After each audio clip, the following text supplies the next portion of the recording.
Sveiki įsijungę tinklalaidę apie orientavimosi sportą. Čia kalbame ne tik apie varžybas ir rezultatus, bet ir apie tai, kas vyksta už žemėlapio ribų. Kalbiname sportininkus, trenerius ir aktyvius orientavimosi sporto bendruomenės narius. Kviečiame klausytis. Ok.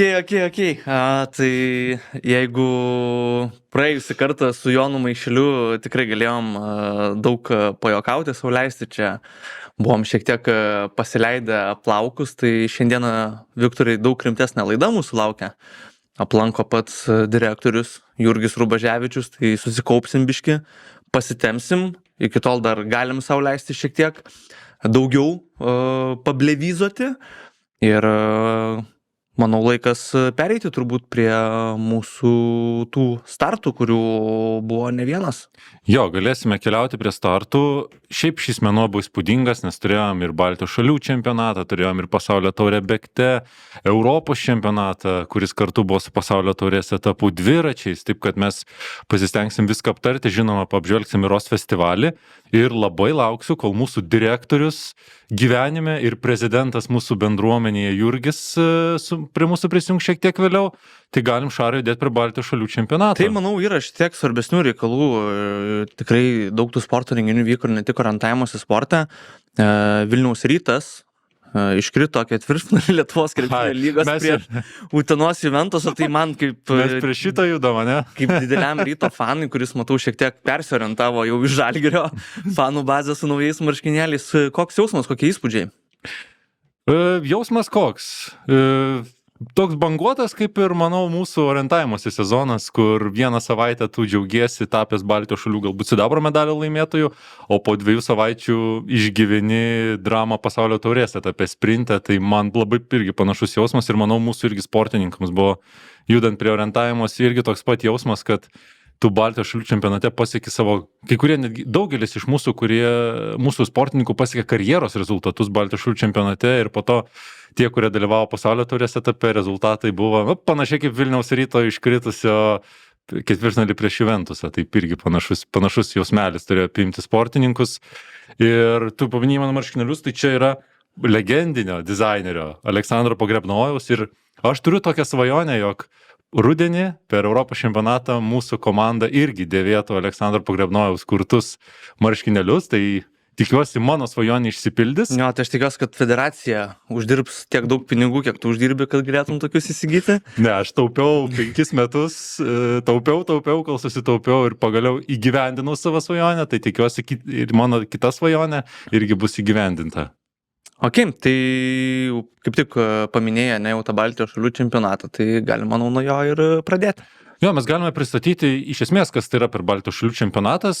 2 dienos, ilga trasa ir estafetės. Taip pat kartu varžosi ir veteranai, jiems tai yra atviras Baltijos šalių čempionatas. Tiesa, jie antrą dieną turi ne estafetes, o turi vidutinę trasą, pirmą dieną ilgoji trasa. Taip kad ne tik vaikai, bet ir elitas varžosi Baltijos šalių čempionate, bet taip pat varžosi ir veteranai. Bei kadangi elitų yra pasaulinio reitingo varžybos, tai teoriškai gali bet kas atvykti ir startuoti nedalyvaujant komandinėje įskaitoje, o dalyvaujant tiesiog startuojant pasaulio taurėje. Pasaulio reitingo varžybos, jeigu būsime tikslus. Ir dar toks irgi vienas įdomus momentas, jog dabar turime 3 šalis, kurios dalyvauja, tai yra Lietuva, Latvija, Estija. Ten startuoja 14, 16, 18, 20 grupės ir startuoja elitas. Buvo tokių laikų, kai buvo ir platesnė grupė. Aš ir tuo metu nesuprasdavau, kaip sportininkai iš Baltarusijos ir Rusijos startuoja, nes ten buvo irgi toks keistas formatas, kad startuodavo sportininkai iš Sankt Peterburgo tik tai regiono ir iš Baltarusijos, tai man tada jau būdavo keista. Čia kaip Australija, kai Eurovizijai dalyvauja toks, kur visiškai į temą. Panašiai visiškai ne į temą, nes, ta prasme, nei tai Baltijos šalis, nei kas. Tai man labai smagu, kad pagaliau tas formatas išsigrynino ir vėl pagaliau mes galim varžytis 3 Baltijos šalis. Yra, pavyzdžiui, Baltijos šalių jaunimo taurė, tai ten prijungiama keli Švedijos regionai ir taip toliau. Bet man man norisi, kad mes turėtum tokį varžybas, čempionatą, kur varžosi tik Lietuva, Latvija, Estija ir labai smagu, kad pagaliau ir tikiuosi, kad ateityje ir išliks toks formatas ir mes neprijunginėsime kitų šalių. Nes... Smagu. Man net, pavyzdžiui, tokia įdomi idėja atrodytų lygą, pavyzdžiui, bendrą turėti Baltijos šalių, ne Lietuva, Latvija, Estija. Yra tam tikri etapai, ten kaip pasaulio taurėse, neturėtume tokį lygą ir tarpusavį irgi pasivaržyti, kur, nežinau, finalinis etapas vis kitoj šaly, ten su kokiu uždarimo renginiu, tai irgi, manau, būtų labai smagu. Tas Baltijos šalių čempionatas gal toks išskirtinumas irgi, ne, kaip ir minėjai, kadangi tik 3 šalės, tai ir tų prizinių vietų yra begalės tiem patiem lietuviam, nes kaip ir pats minėjai, ne, nuo pačių mažiausių amžiaus grupių iki elito, tai tikrai norėtume visus paminėti ir apdainuoti, tačiau manau susifokusuosim šį kartą vien dėl laiko stokos į elitą ir jeigu tai pradėjus nuo moterų grupės, tai galima pasidžiaugti Gabijos Ražaitytės antra vieta, bet ta antra vieta pasek kaip užburta mano akimis paskutiniu metu Lietuvos čempionatuose, dabar ir Baltijos šalių, tai laukiu, kada Gabija dės dar vieną žingsnį tokį į priekį. Aišku, tikrai jos fizinė forma netrodo prasta. Jinai tikrai, jeigu taip žiūrint, ar nesplitus panašiai, jinai keliauja su lyderiam. Tiesiog kokia ten viena kelios klaidos ir atima iš jos tą galimybę pakovoti dėl tos pirmos vietos. Man čia pritrūko tai Sandros Grosbergos, kuri, manau, būtų pakovojus dėl pirmosios pozicijos, jinai buvo starto protokoluose, bet kaip matau, nestartavo, tai jos labai trūko, manau, jinai būtų tikrai kovojusi dėl aukso medalio, bet nugalėjo Latvija Elza Kuzė, kuri praėjusiais metais, jeigu neklystų, buvo antra, o Gabija buvo pirma, tai jos kaip ir susikeitė vietomis, tai iš esmės tos pačios sportininkės pirmauja ir pas moteris nebuvo jau tokios didelės persvaros, Gabijos liko 4 minutės nuo Elzos, ilgoje trasoje tas nėra jau labai kažkas labai baisaus. Cignės Irma buvo 3 irgi Latvija, tai ir atsilikus nuo lyderės 5 minutės, tai tie atotrukiai tarp moterų nebuvo tokie dideli, bet tokia įdomesnė tendencija galima pastebėti, jog Estė pirmoji buvo tik 8, iš to galim daryti 9. Taip ir po to teisingai. Taip rikiuojasi Latvijos lietuvės ir po to Estė, kaip ir minėjo, mane tik nuo 9 vietos nepadėjo namų sienos. Ir kas ir nepadėjo namų sienos, galima turbūt daryti išvadą, kad jos neturi Sandros Grosbergos ar Gabijos Ražaitytės tokios pajėgios atletės, tą galima matyti ir pasaulio taurės rezultatuose. Dar vienas įdomus momentas, kad Miglė ir Malvina, man atrodo, tai yra jų geriausi karjeros pasiekimai tarptautiniam fronte elito grupėje, taip kad labai smagu matyti šias dvi jaunas dar sportininkės top 10-uke. Gabija kaip ir priklauso patirtis ir manęs nenustebino, kad antroje vietoje, tai mes turėjome 3 lietuvės top 10-uke. Netoli 10-uko buvo Emilija Tamoševičiūtė ir Teklė Emilija Gvildytė, kurios dar įsibrovė top 15-uką. Tai buvo iš esmės tos 5 sportininkės iš 10 startavusių įskaitoje, kurios pateko į top 15. Ir jeigu esčių moterų tie rezultatai tokie, kokie yra, tai vyrų grupėje viskas kitaip. Pirmoji vieta būtent atstovai iš Estijos, Jonų Jurgen, tai turėjo kuo pasidžiaugti vis dėlto šeimininkai varžybų ir čia irgi labai smagu, nes 2 lietuviai taip pat ant podiumo Tautvydas Remkus ir Kevinas Ališauskis. Ir galim apdainuoti Jūnas, nes jis jau visą šį pavasarį įspūdingą rodo pasirodymą, tiek ir pas mus atvykęs pavasario taurėje rodė įspūdingą rezultatą, paskui perėsim jį dar apdainuosim ir pasaulio taurėje ir čia beveik 8 minutės įspūdingas pasirodymas ir dabar, bent jau sprendžiant iš Baltijos šalių konteksto, tai yra kol kas dominuojanti jėga ir kiek žiūrėjau GPS transliaciją, tai jis neleido suabejoti savo, buvo ryškiai pranašesnis už visus kitus startavusius Baltijos šalių čempionate, taip kad jeigu jis išlaikys tokią formą, gali pakutenti ir gali pakovoti dėl prizinės pozicijos ir Europos čempionate, čia kuris bus Lietuvoje ir matant, kad tikėtina, jog broliai Sildai dar startuos, tai šita trijulė gali tikrai padrebinti pas mus Europos čempionate, manau, gali pakovoti ir dėl prizinės pozicijos. Bus įdomu ir taip ir rimti vyrukai. kaip ir sakai, ar ne, jeigu pas moteris grupėje ten kiek 4 minutės 20 atsilikimas tarp pirmos antros ir tai nėra didelis, tai vyrų įskaitoje beveik 8 minutės tarp pirmos ir antros vietos jau tikrai solidu. Ir irgi toks galbūt įdomesnis, jeigu mes kažkiek ir keliaujam prie Europos čempionato, tai tarkim, vienintelį kartą Europos čempionate bronzos medalį estai iškovojo prieš 20 metų, tą padarė Kerneris Ole, Estijoje vykusiame čempionate, ilgoje trasoje, 3 vieta. Būtų turbūt labai gražu po 20 metų pertraukos Lietuvoje irgi pasidabinti medaliu. Ir kas įdomu, jog abu broliai Sildai niekada nėra laimėję medalių Europos čempionate. Jo, ir artimiausiai Timo Sildo buvo 2014-7 vieta. Taip kad Jurgen Jūnas gali būti, kad bus naujasis įpėdinis ir bus, jeigu viskas taip ir toliau seksis ir klosis, kaip dabar yra, tai mes dar papasakos ir pasaulio taurėje, ką jis ten išdarinėja, kokius šposus. Tai čia gali būti labai, labai... Sildai, galima taip pasakyti, kad paliks gerose rankose ties rinktinė vyrukų tarpe. Taip, tai galima turbūt eiti ir prie sekančios dienos. Bet dar grįžtant prie ilgosios, galim tikrai paminėti Tautvydą Rimkų ir Keviną Ališauskį. Ir čia irgi, jeigu mano neapgauna skaičiavimai, tai yra jų geriausi karjeros rezultatai atstovaujant nacionalinę rinktinę. Kevinas daug metų daužė sieną ir pagaliau pradaužė asmeninėje įskaitoje, pagaliau jam pavyko iškovoti medalį.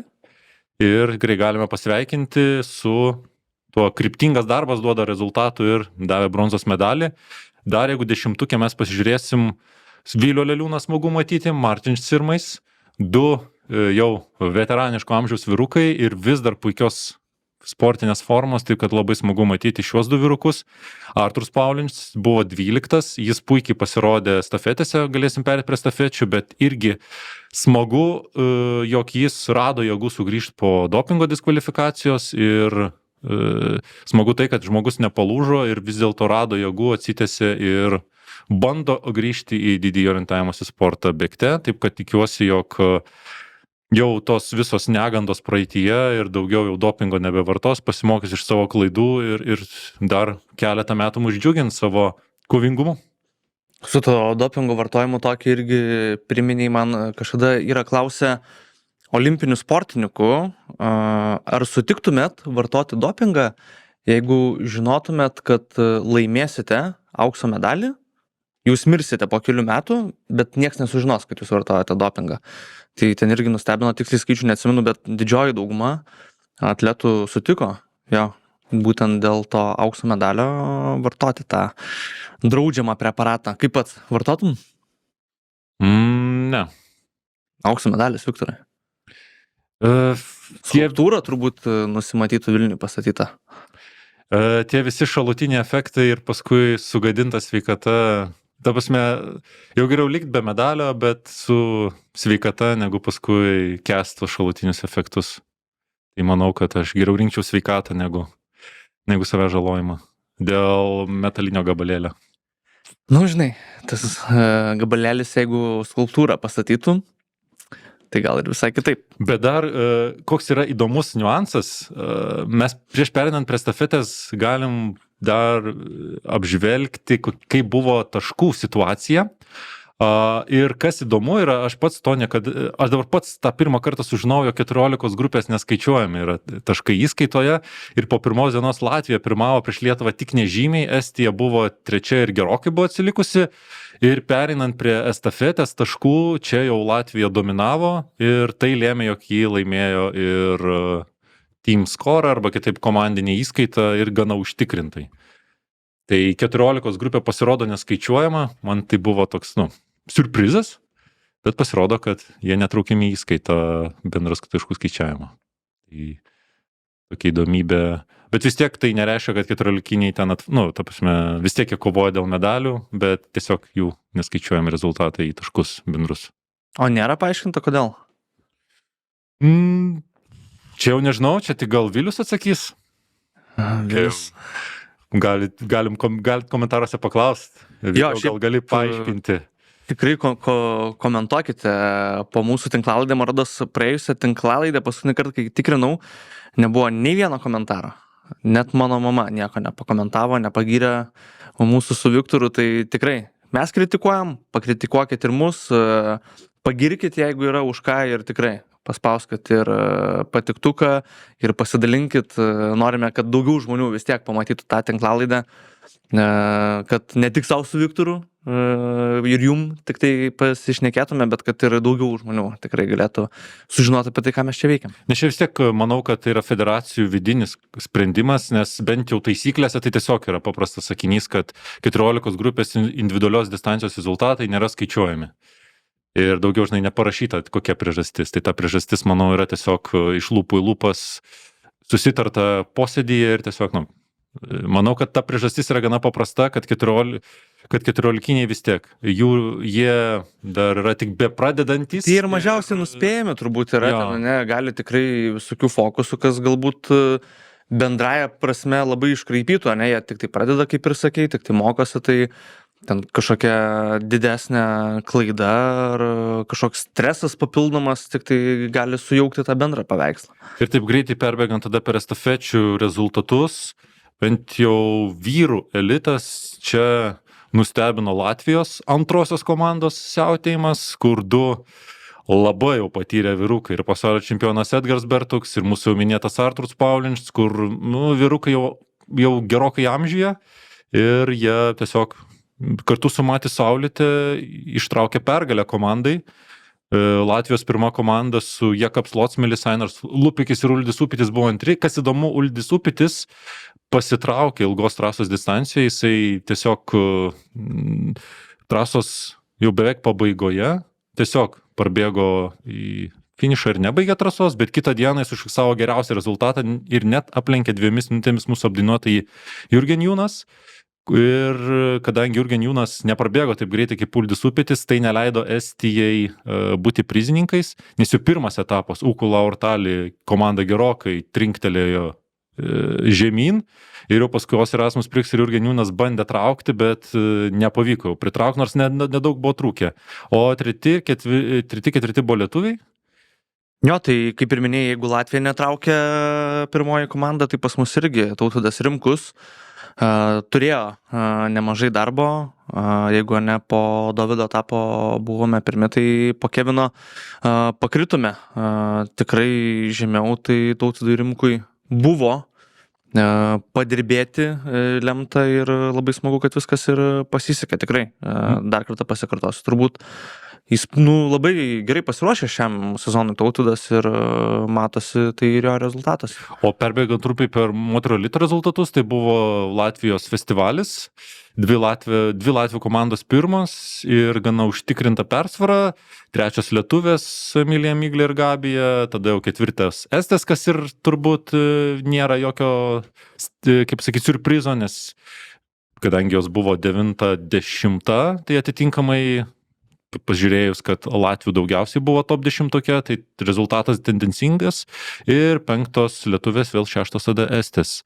Tai va, tokie Baltijos šalių rezultatai, pačios varžybos jos vyko toje vietovėje, kur labai dažnai vyksta Baltijos šalių čempionatas, ten kur labai geros vietovės, kažkiek primena gal mūsų Ignaliną, taip kad tikrai ne pirmą kartą keliavom būtent į tą Estijos dalį į Verų apskritį ir ten tikrai dažnai vyko tiek ir pasaulio čempionatas, vyksta tiek ir Baltijos šalių, taip kad tikrai labai faina ir dėsninga vieta rengti tokius čempionatus. Ir kitais metais čempionatas Lietuvoje? Lietuvoje ne tik čempionatas kitais metais, tačiau turėjome ir kitą, ne ką mažesnį renginį orientavimas į sporto festivalį. Ašgi net pasakyčiau, galiu drąsiai turbūt pasakyti, kad tai turbūt buvo svarbiausias pavasario renginys Lietuvoje, netgi taip drįsčiau pasakyti.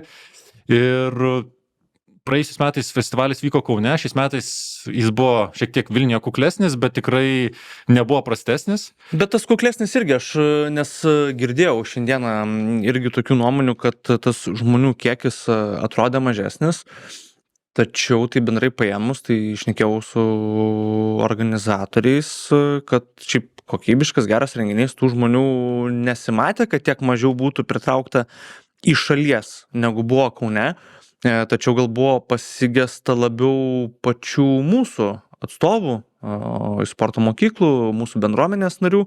Aišku, tikrai geras oras visai čia dabar paskutiniu metu ir daug tų renginių, mes irgi čia diskutavom, toks renginių kiekis aplamai mieste, ne tik sporto, kad sunku pasirinkti, sunku visur sudalyvauti, dėliojasi tuos prioritetus. Na, aišku, būtų smagu, kad kuo daugiau tų bendruomenės atstovų būtų, bet čia irgi tada jų toks požiūris, kiek man teko girdėti, kad jie mano, kad šitas renginys yra skirtas daugiau išorės žmonėm, mes kaip ir žinom, kas čia vyksta ir panašiai, ir kadangi jau ir Kaune turbūt dalyvavo dauguma, tai dėl to ir buvo galbūt pasirinkta kažkur kitur sudalyvauti. Bet buvo ir mūsų bendruomeniai ten tikrai veiklų numatyta ir orientacininkam, tai yra buvo ir rogainingas, buvo ir Apuoko klubo organizuojama atvira treniruotė, taip kad buvo tų veiklų tiek ir orientacininkam, tiek ir svečiam. Buvo tikrai nemažai žmonių, kurie tiesiog irgi neplanavo turbūt dalyvautame renginyje, bet kadangi jie atėjo į Vingio parką ir netikėtai pamatė, kad vyksta toks renginys, prisijungė, ten ir batutais žaidė, ir tas veiklas atliko. Tai čia ir smagiausia turbūt yra, kai tu nebūtinai per tą, aišku, labai gerai yra dirbti reklamą, nepasiekti tų žmonių sutraukti, bet man labai smagu kartais net ir kai būna tie sprintai ar ne miestuose, jeigu tai yra visiškai miesto centre, kaip mes tada kartu buvom Marijampolėj, kad pritraukia tų tiesiog visiškai žmonių, kurie net nenutuokia, kas čia vyks, tas renginys pritraukia juos pažiūrėti, tai labai smagu, kad tokių žmonių irgi išeina mum paimti, nes irgi gal užstringa galvoj tada, ar patys nori išbandyti ir gaunasi netgi geriau negu galvoj. O šiaip pats renginys tai labai panašus buvo kaip ir Kaune, tik tiek, kad nebuvo kažkokios grupės, kur koncertuotų 8 kambarys, bet buvo ir rogainingas, buvo ir įvairios tos veiklos, kur galėjai susipažinti su orientavimu su sportu šiek tiek kitaip negu įprastai. Tai ten, kaip ir praeisiais metais, buvo labirintas, buvo talismanų rungtynės, buvo ir Osbekte. Kas tos talismano rungtynės? Tai tas tipinis labirintas ir buvo keli talismanai orientacininkai persirengę, buvo net ir Vilius užsidėjęs Active Vilnius talismaną, buvo iš Sostinės sporto centro. Reikia ką, gavo žemėlapį ir turėjo, kas pirmesnis įvykė labirintą, tas ir laimi. Nenusivertė nei vienas su... Ne, bet kas mane nustebino, kad Vilius nelaimėjo būtent šio, nes mes jau ten su Brigita, kartu kaip renginio vedėjai, jau ten vos nedarėm statymus, kad čia net nebus konkurencijos. Bet nutiko kaip Vilniaus Rytui ir netikėtai laimėjo Sostinės sporto centro talismanas. Ir mes net ir patys buvom maloniai sužavėti.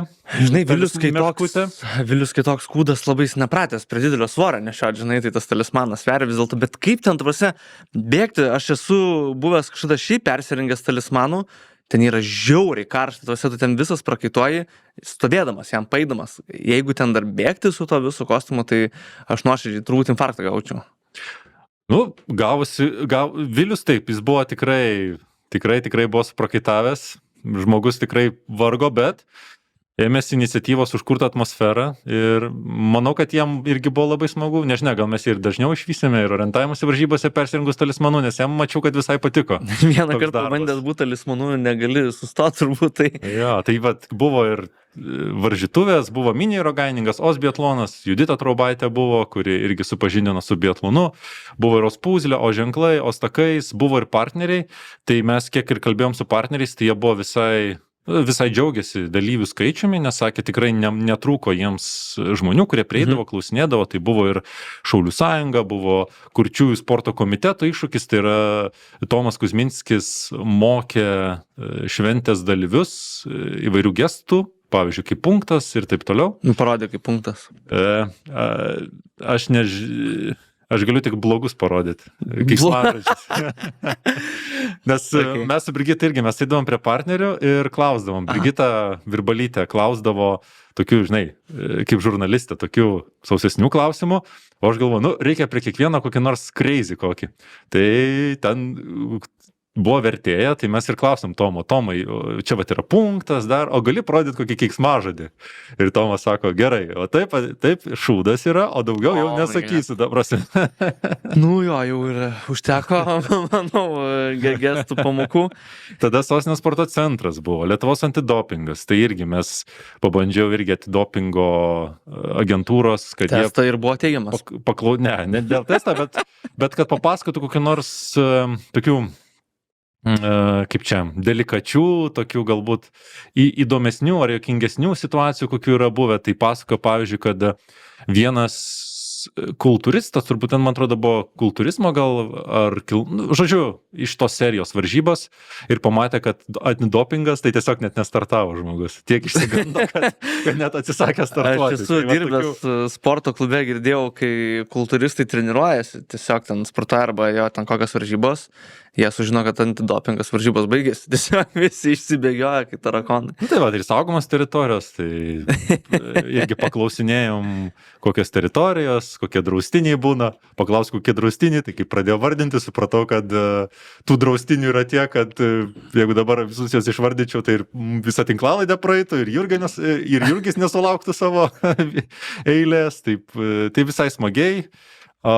Jo, tai tikrai kitais metais, tikrai ne pabaiga yra šio festivalio, kitais metais šis festivalis vyks Šiauliuose ir manau, kad pasimokys iš Kauno, pasimokys iš Vilniaus organizatoriai ir manau, kad Šiauliuose irgi jau tam tikrus pridės dalykus ir tikiuosi, kad mūsų bendruomenė irgi taip pat aktyviai dalyvaus, kaip dalyvavo Kaune ir Vilniuje, nes aš nepasakyčiau, kad buvo jau visiškai neaktyvu.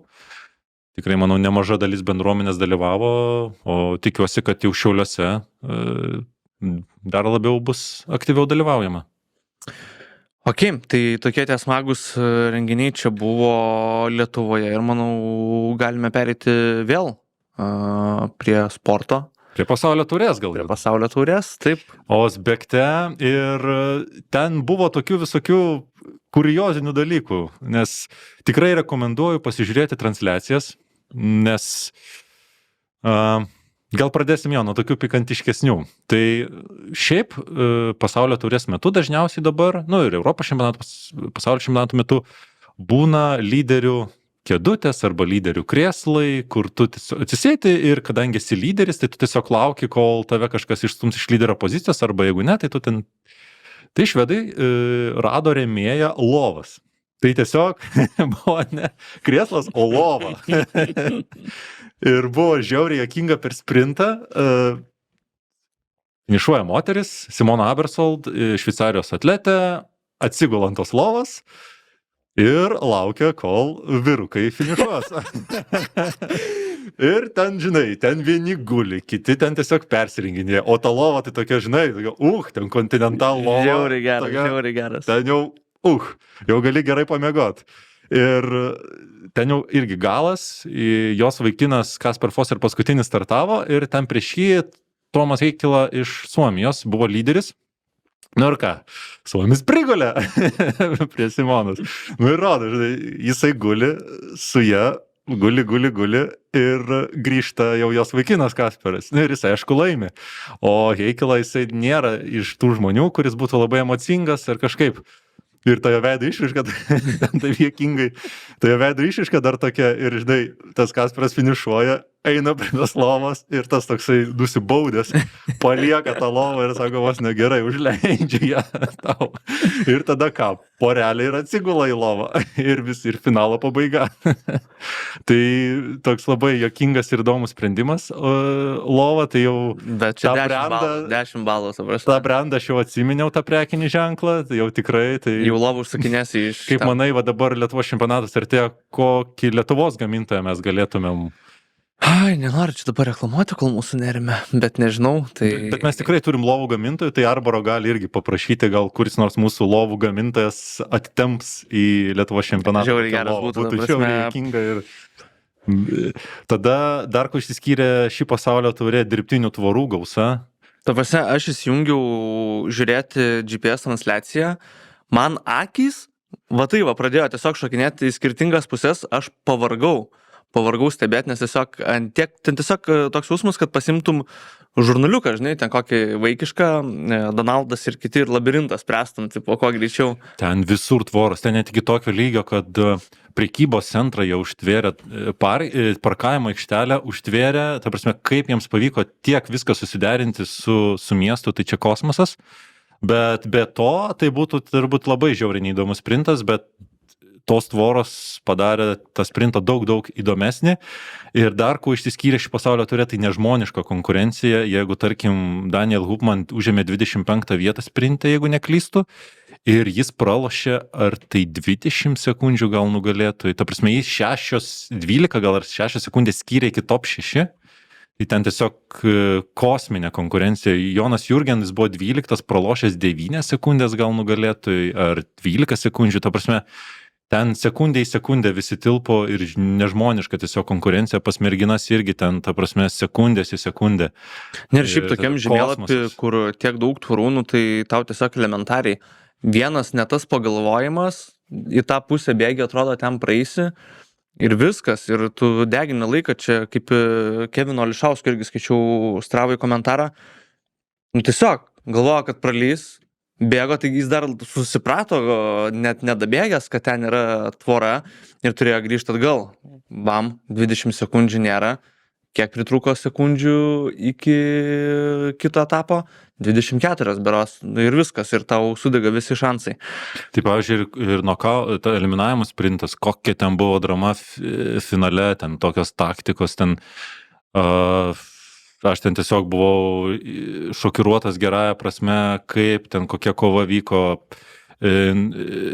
Bet kas įdomiausia, kad eliminavimo sprintą nugalėjo sportininkai, kurie nevedė grupės, tiesiog buvo grupės gale ir tam tikrų momentų atliko tam tikrus taktinius manevrus ir tai lėmė pergalę. Ir kas irgi, dabar aš irgi pasitikslinsiu gal vyrukus, tai ten irgi buvo tokia drama, kad Norvegas Eirikas Langeldas Breivikas, jisai prieš pabaigą nusprendė pasirinkti kitą prabėgimą, išdūrė visą grupę, iššoko į priekį ir finišavo pirmas. Ir paskui Joe Hadornas ir Guillaume Verove jau paskui jau ten, pasme, kovėsi jau ten iki pat pabaigos. Tai tikrai buvo įspūdinga matyti, kaip sekėsi kovoti. O, pavyzdžiui, pas moteris Danė irgi ten tokį finišą ten taip trūktelėjo, kad aš ten, wow, buvau irgi sužavėtas, kokia ten Hedvig Valbjörn Gidesen, kokį jinai parodė greitį. Ten, wow, tiesiog aš ten likau sužavėtas, kokį ten greitį ir tempą parodė. Ja, tai šiaip tam eliminavimo, tai kaip ir minėjau, turbūt labiausiai gaila dėl Kevino. Labai arti buvo ir labai būtų smagu pamatyti lietuvį kitame etape. Daugiau tai ten tikrai atsilikimai, nepasakyčiau, kad ten milžiniški, bet nemenki. Ir kas maloniai nustebino šį etapą, tai kad nebuvo jokių diskvalifikacijų. Visi užbaigė trasas. O čia toksai to įdomus pastebėjimas. Ir gavom pirmus taškus. Šarai, čia gerai ištraukiai. 120 taškų ir 25 vieta komandinė įskaitoje dabar. Ir toks irgi galbūt į pabaigą pastebėjimas, jog estafetėje buvo tikrai irgi labai įspūdinga kova ir galima irgi finalizuoti šį pasaulio taurės etapą su tuo, kad Norvegija dominuoja orientavimosi sporte, dominuoja slidinėjime, dominuoja biatlone, dominuoja kitose sporto šakose ir orientavimosi sportas bėgti irgi neišimtis, ten be šansų kitiems. Pia Jongvi kaip išbėgo paskutiniu etapu, taip, kad ramiai nugalėjo, ramiai finišavo pirmoje. Man buvo tas įdomu stebėti, nes šveicarai, Simon Abersold ir kitos komandos bandė pritraukti čekus, traukė ir aš galvojau, atsilaikykit ir vos atsilaikė ir toks buvo, net matėsi ir čekų veiduose, kad šiaip netaip išgyvenam ir šiaip netaip užėmėm antrą vietą. Tai tikrai. Aš tai labai tikiuosi, kad Lietuva irgi paseks Norvegijos pavyzdžių ir aš labai norėčiau, kad Lietuva pagaliau turėtų GPS siųstuvą estafetėje, nes irgi daug įdomiau būtų sekti ir stebėti.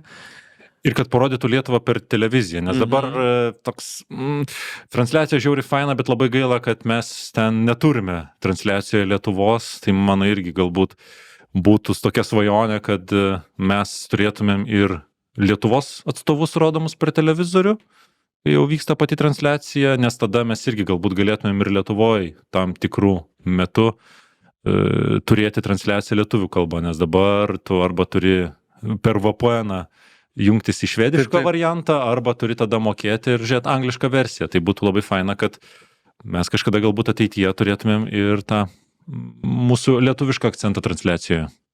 Taip, ir dar vienas iš čempionatų, kuris įvyko, tai orientavimasis sporto kalnų dviračiais Europos čempionatas ir manau puikiai proga bus jį aptarti ir su mūsų laidos svečiu Jurgiu Rubuževičiumi.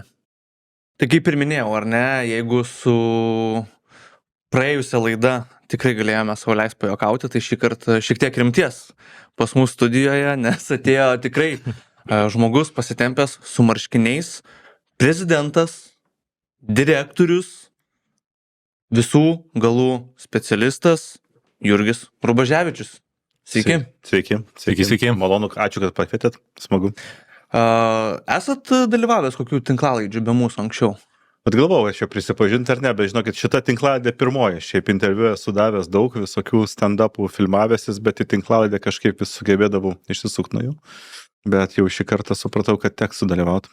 O mėgstat tinklalaidę, žiūrit mūsų tinklalaidę? Vat prisipažinkit, visas laidas mūsų žiūrėt? Aš klausausi tinklalaidžių, nežiūriu dažniausiai ir dažniausiai klausausi, kai važiuoju dviračiu, ne? Tai vat kartais užstringa kai kurios, kartais taip grįžti ir galvoju, ką čia klausiausi? Reikia susukti. Saugu yra važiuojant dviračių klausytis? O jo. Ne, aš ne plentu važiuoju.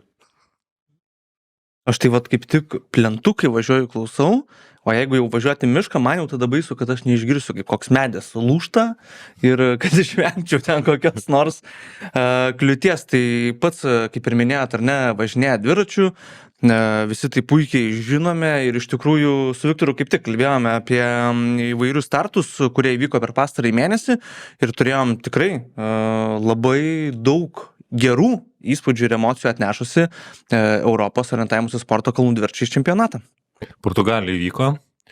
Tokioj, irgi papildysit tokioj įdomioj vietoj, tvirtoviai, atvira, šiaip vietovė buvo gana atvira, ten, kiek supratau, laukais važinėjo sportininkai, karštas oras, kiek tai irgi lemia dviračiuose, kad būtent va tokia vietovė, nes jeigu praeitais metais Vilniuje tai buvo miškai pas mus, o čia tokia atvira vietovė, tvirtovė, tikrai neįprasta turbūt dviratininkams tokia vietovė. Nu, aš manau, kad dviratininkam viskas įdomu, kur galima pravažiuoti dviračiu, ne, ir kur galima įdomiai orientuotis, ne, tai turbūt dviračiai tuo ir įdomu, kad, pavyzdžiui, Vengrijoje, man atrodo, buvo rungtis, kur vieną dieną iš vis buvo orientavimasis ne takeliais, o objekte principu, ne, nes ten buvo tokia kaip ir sausa pusta, kaip jie vadina vietiniai, ir galim važiuoti bet kuriom kryptim. Tai aš manau, kad toks dalykas tik paįvairina, daro įdomesnės varžybas. Aišku, karštis turbūt nėra draugas, bet ar tvirtovė, ar pieva, ar miškas, nu, svarbu, kad būtų teisingas žemėlapis ir kur orientuotis. Tai manau, čia tik tai įdomesnis ir žiūrovam, man atrodo, ta tvirtovė iš tikrųjų yra toks, iš kur galim geriau parodyti ir patrauklumą atskleisti to sportą. Kalbant apie žiūrovus, mane kamuoja klausimas ir Europos čempionato metu, ir dabar, kodėl nebuvo transliacijos. Nes, pavyzdžiui, bėgte, mes irgi dabar su Šaru kalbėjom, ten įspūdinga transliacija, dronai ir taip toliau, o dabar va čia Portugalijoje pasijaučiau vėl kaip Dakare, kur išvažiuoja kažkur sportininkai ir tu sužinai apie jų pasirodymą tik tai iš storių, iš reelsų, iš socmedijos, iš GPS, iš rezultatų, lygiai kaip Dakare, bet ką jie veikia ten vietovėje, tu to nežinai. Tai kodėl po Vilniuje buvo transliacija, o dabar Portugalijoje jau nebeliko jos? Nu, aš manau, kad yra pora priežasčių. Vienas yra visų pirma finansai, ne, nes ir mūsų biudžete transliacijos sudarė turbūt jau pamiluoti, bet apie pusę visų išlaidų, ne? Jau gerą transliaciją. Apie gal taip, gal biškai mažiau, bet ženklę dalį, ne? Tai aš įsivaizduoju, kad bėgikų ir dviratininkų varžybų biudžetai yra absoliučiai kitokie dėl dalyvių skaičiaus. Bėgikai gali sau leisti, dviratininkai turbūt labai pasveria. Kita problema, kad bėgiką nufilmuoti yra paprasčiau, ta prasme net ir stacionari kamera bėgiką gaudo žymiai ilgesnį laiko tarpą, ne? Kai dviratininkas reikia labai jau apgalvoti, kaip pastatyti kamerą, kokiu kampu, kad jį bent užfiksuot kažkurį laiką, ne? Taip kaip mes ir ten kai kurie kiti organizatoriai, kad važiuoja su kamera paskui arba dronas skrenda, nu tai yra jau daug ir kaštų, ir pasiruošimo, ir planavimo. Šiaip galiu skleist, kad mes, kai darėme Europos čempionatą, tai trasas perplanavom pagal kamerų pozicijas, ne, ir ne vieną, ir ne du kartus. Tai daugiausia buvo vargo priderinti tiek infrastruktūrą, tiek arenų išsidėstymą, tiek punktų vietas taip, kad kamera galėtų duomenų filmuoti. Tai čia yra didelis darbas ir tiesiog turbūt kai kurie organizatoriai tiesiog skiria dėmesį daugiau trasom, o ne šitam. Bet kaip ir parodėt, ar ne, praėjusiais metais Vilniuje viskas yra įmanoma, tai man toks klausimas, kaip suprantu, iš IOFO kažkokio reikalavimo, prašymo nėra tų transliacijų, čia patys organizatoriai sprendžia. Taip, IOFas iš tikrųjų sumažino reikalavimus tarptautiniam dviračių orientavimuose varžyboms, jie dabar reikalauja, minimumas yra daryti arenos tą transliaciją, kad kas yra išvedama į arenos ekraną, tas būtų prieinama internetu. Ir gyvų kamerų dėl tų pačių kaštų principų, nes iš tikrųjų nėra net paraiškų rengti, ne? Mūsų ta sporto dydžio problema yra, kad yra per mažai dalyvių, per mažai biudžeto, tai ir kad organizatoriai dėl tų transliavimo reikalavimų jie atsisako, nes tai yra iš tikrųjų didelis galvos skausmas. O tas pats IOFO interesas, ar ne, jeigu pavyzdžiui organizatoriai nusprendžia, kad norėtume turėti transliaciją, bet jinai kainuoja visai daug kaštų, ar įmanoma pavyzdžiui prašyti IOFO tam tikrą dalį, pavyzdžiui, finansuoti dėl to, kad tokiu būdu labiau populiarinat sportą? Jo, tai čia galbūt jau mes apie politiką IOFA einame, ne giliau, bet aš manau, kad orientavimosi sportas IOFA yra labai aiškiai skirstomas į bėgikus ir visą kitą, ne? Tai turbūt bėgikom jie tikrai skiria labai daug dėmesio ir suprantama, nes tai yra pagrindinė ir dalyvių skaičių. Manau, kad orientavimasis kalnų dviračiais Lietuvoje yra ženkliai populiaresnė šaka negu bendrai IOFA, ne? Manau, kad kas yra smagu šiaip. Tai dėl to mes galbūt daugiau dėmesio skiriam tam sportui negu net pati federacija, ne? Tai mes tą nuolatos turbūt turim diskusiją. Esmė yra, kad reklamos pinigai ateina iš kelių Skandinavijos valstybių, iš esmės, ne? Kur yra bėgimo sportas yra aukštumoje ir ten jie žiūri bėgikus, o ne dviratininkus. Juk kai tuo tarpu pritraukiant jaunimą, tokį kaip dinaminį sportą pristatant, tai dviračiai yra labai patrauklu, ne? Ir net ir buvo diskusijos, kad dviračiai galėtų galbūt irgi yra viena iš alternatyvų, kaip galim būtų galbūt patekti į olimpinės ar dar kažkokias žaidynės, nes ten gali būti įdomus formatai žiūrovams. Bet turbūt grįžtant prie jūsų klausimo, tai taip, pagrindinė problema, kur sprendžiam, nieks dar nesugalvoja, kaip tikrai gerai, įdomiai parodyti orientavimas į sportą ne orientacininkai, ne? Tai va šitą problemą stengiamas įspręsti vienaip kitaip, bet tai yra iš tikrųjų didelis iššūkis. Bet dabar, kalbant apie irgi, gal šiek tiek grįžtant prie bėgte, dabar tai tikrai buvo, dabar jau tikrai yra patobulėję, bent jau sprintai, tai tikrai, manau, kad jau įdomu net ir neorientacininkui, su mišku klausimas, kaip mums pavyks tą perteikti, pavyzdžiui, Europos čempionato metu, bet dabar aš buvau žiauriai sužavėtas tiek ir pirmo pasaulio taurės etapo, kuris buvo Šveicarijoje, tiek ir dabar Švedijoje. Ten bėgančių kamermenų, gal nežinau, 20 buvo, 30, nes ten praktiškai ant kiekvieno kampo praktiškai beveik visą laiką buvo sekamas sportininkas nuo pat starto iki pat finišo, su stacionariom, su bėgančiais, su dronu, su GPS, tai praktiškai jau beveik visą laiką gali ištransliuoti tą 15 minučių pasirodymą, su mišku gali būti sudėtingiau, bet bent jau taip atrodo, bent jau bėgte, kad tikrai įspūdinga transliacija ir jau galima kažkokį produktą turėti.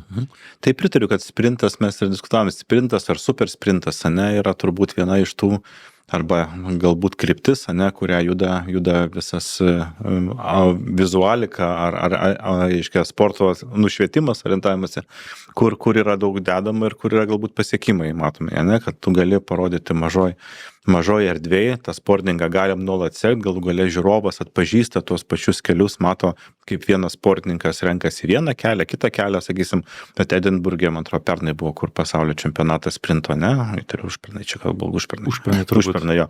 Tai irgi buvo, kadangi miestas buvo keliuose aukštose lygiuose, ne, tai irgi labai įdomu.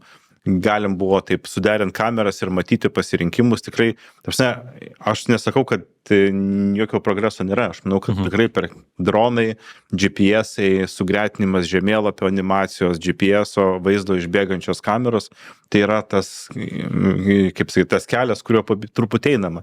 Bet aš manau, yra kita problema, kad labai mums trūksta ir edukacijos aplamai žiūrovų, kad jis suprastų, kame tas yra orientavimas į sporto žavesys. Ne? Nes, pavyzdžiui, man žiūrėti įdomu. Bet aš pakalbu su kolegomis, kurie sakė, mačiau, žiūrėjom, bet nieko mes ten nesupratom. Nu tai va čia yra turbūt irgi ir edukacija, ir toksai suradimas galbūt to formato, kuris lengviausiai prasiskintų kelią į tų neorientacininkų širdis. Nes aš manau, kad miške gal dar ir tas laiko tarpsnis, kiek laiko vyksta varžybos, ar ne? Mes kalbam apie kelias valandas, jeigu tu žiūri kažkokią aktyvesnę sporto šaką, tai yra intriga, ten kažkokie persipinimai. O čia, tu iš esmės žiūri, kaip žmogus bėga kelias valandas, sprint irgi nedaug didesnė dinamika. Tai vien dėl to laiko tokio, arba tas trasas tada reiktų trumpinti tik tai. Kito varianto nelabai ir matau. Bet pas mus, aš dabar pasivėjau, tam tikros egzotikos yra. Jeigu, pavyzdžiui, pirmam pasaulio turės etape Norvegas vos neatsitrenkė automobilį, nes ten kažkaip organizatorius nesusižiūrėjo. Dabar šitame etape susitrenkė Britė su kaktomuša su Prancūzė. Ir Prancūzė ten taip, kaip futbole, kaip ledo ritulį, taip iškirto. Ir jos abi šokė. Prancūzė guli ant žemės, kamera filmuoja, tada ta Britė nežino, ką daryti, ar čia jau stoti, tada jinai pakvietė funkcionierius atbėgo, kažkas sutikė pagalbą, ta Britė tęsė toliau. Ta prasme, pas mus tiek dramos, ten pavyzdžiui, eliminavimo sprinte išbėgo šuo. Ten bėga 6 sportininkas ir šuo pradėjo maltis tarp jų. Tai pas mus tokios egzotikos ir tokio netikėtų momentų gali nutikti ten. Tai irgi toks vienas iš tokių rakursų, kur toks netikėtas sportas. Manau, dviračiais irgi panašiai turbūt, kad ten tokių netikėtų momentų būna, kad vienas su kitu, nežinau, susiduria arba susikerta kampai ten. Būna dažnai, tik tai ne visuomet filmuojama, ne, tas dalykas. Ne, tai aš manau, kad iš tikrųjų tos formos tobulės, čia svarbiausia turbūt pasirinkti, kaip čia su optimaliom sąnaudom, optimalus rezultatas. Tai mes, pavyzdžiui, ilgų transliacijų net ir nedarėme, ne, nes tai yra apart orientacininkų niekam neįdomu, tas 3 valandas žiūrėta, ne, o dabartinis žiūrovas jam reikia paruošto, sukramtyto, greito, dinamiško vaizdelio. Tai vat mūsų irgi, manau, kad čia turbūt irgi dar kalbėsim apie mūsų strategijas, mūsų irgi yra vienas iš tikslų žiūrėti, atliepti tuos poreikius, nenaikinant klasikinių rungčių, ne, bet padaryti taip, kad ir tiem, kurie nori to greito, lengvai suprantamo turinio, galėtume kažką pasiūlyti. O toliau grįžtant prie Europos čempionato,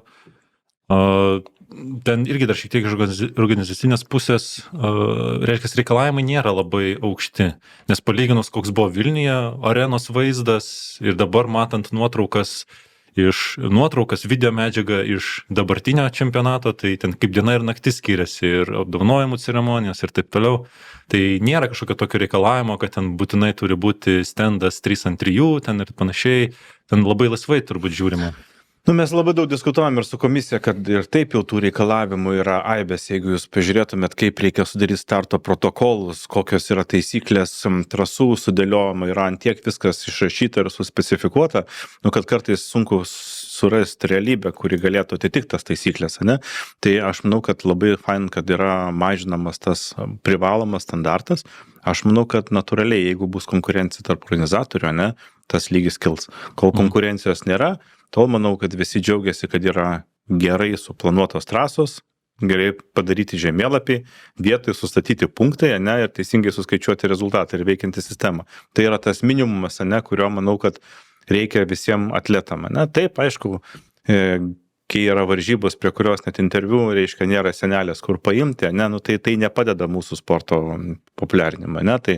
Tai turbūt kas Lietuvoje labai kontrastuoja, nes aš džiaugiuosi, kad ir dabartinis prezidiumas ir Vilius kaip vykdantysis direktorius, ne, mes turim tą patį supratimą, kad mes ne tik savo turim tą sportą daryti, bet mes turim daryti jį suprantamą kitiem. Tai vat čia yra tokia kaip investicija į ateitį, ne? Čia tas dalykas, be kurio varžybos gali įvykti, ne, bet be jo jos duoda galbūt žymiai mažesnį poveikį tą kurį galėtų duoti. Apkalbėjom tą organizacinę pusę Europos čempionato. Pereikim prie rezultatų. Kaip vertinate tą lietuvių pasirodymą? Nu puikiai, aš aišku dabar jaučiuosi kaip SKD ambasadorius, ne, bet taip jau susidėlioja, kad mūsų SKD rinktinės tiek jaunimo, tiek suaugusių nudžiugina, ne, tai aš manau, kad jeigu kiekvieną dieną mes matom kylančią Lietuvos vėliavą, kažkas stovi, reiškia, gauna medalius, ne, o kas antrą dieną groja himnas, nu tai yra smagu, ne, tai aš manau, man labai smagu tiek dėl elito, ne, kad ir Ignai su stabiliai startuoja, ne, bet man labai džiugu dėl jaunimo, ne, kad mes turim iš tikrųjų jau paaugančią kartą ir ne vieną, o daugiau dalyvių, ne, kas aš manau irgi yra kaip tokia perspektyvu, nes kai yra būrys ar komanda, vienas kitą yra palaikančių ir daugiau šansų, kad jie išlaikys tą maratoną, kas yra buvimas elito sportininkų, bet iš tikrųjų, kad tas ir Mantės stabilus pasirodymas džiugina, aš manau, kad mes tikrai turim augančią labai labai stiprią sportininkę, kurie turi daugiausia šansų dominuoti elite, bet aš manau ir kiti komandos nariai, tiek vaikinai, tiek kitos merginos, nėra taip, kad pasirodymai yra visiškai random, ne, jie iš tikrųjų pabiškai kyla aukštyn ir vat ką rodo ir estafečių rungtis, mes juose turim jau stabiliai aukštos pozicijos, gal šiemet ne visiems pavyko šį kartą, bet aš manau, kad tai yra labai gerai. Tai aš akcentą dėčiau turbūt ant augančio jaunimo, kas ypatingai džiugina, nes prieš tai kai matydavau tuščias, tai reiškia, kaip sakyt, podiumo vietas, nes Lietuvos čempionatuose, kai nebuvo ko apdovanoti, tai buvo toks tikrai liūdesys. O toks visuomenėje orientavimas, sklandantis toks toksiškas nusistatymas, kad bėgte yra daug sunkiau laimėti, dviračiams jie čia laimi tos medalius, nes ten konkurencijos nėra ir jiems labai lengva laimėti. Čia yra mitas daugiau? Lietuvos mastu gal yra taip, bet pasižiūrėkite, tai yra yra pas mus gerų sportininkų, kurie perėjo iš bėgikų ant dviračių, ne visuomet jiems tai pavyksta. Aš manau, kad tarptautiniam mastu konkurencija yra ne ką neprastesnė negu bėgte. Taip, turbūt nėra tiek daug, bet stiprių sportininkų yra, ne, ir iš tikrųjų tie žmonės iš kalnuotų Europos vietovių, ne, kurie ten ant dviračio kiaurą dieną į kalną ir nuo kalno važinėja, nėra jos taip lengva. Iš tikrųjų dviračiai yra kitoks profilis, ne, tai aš žinau, kad ta nuomonė yra, kad dviratininkai tokie, kurie nemoka orientuotis, ne, tik tai keliukais važinėja, bet yra kitas greitis, yra kitas rinkinys sprendimų, ne, ir dviračių, to prasme, kur bėgte turbūt net nėra klausimo, ar ten rinktis apibėgimą pusės kvartalo, ar ne, dviračiuose kartais gali būti lošiamas variantas, ne, tai yra tokių, ta prasme, kiekvienas, o čia kaip ir žiemos slidėm sportas, ne, yra orientavimas, yra kitokie sprendimų priėmimai, ne, bet ir ten reikia tiek teisingo, reiškia, įvertinimo situacijos, greito sprendimo priėmimo. Aš, pavyzdžiui, kai kartais bėgu miške, aš kaifuoju, nes aš turiu tiek laiko pasižiūrėti žemėlapį, išsinagrinėti visus keliukus. Dviračiuose tai yra sekundė pusantros, kur tu žiūri į žemėlapį ir viskas, pagal tai turi priimti sprendimą. Tai, kiekviena šaka turi savo niuansus.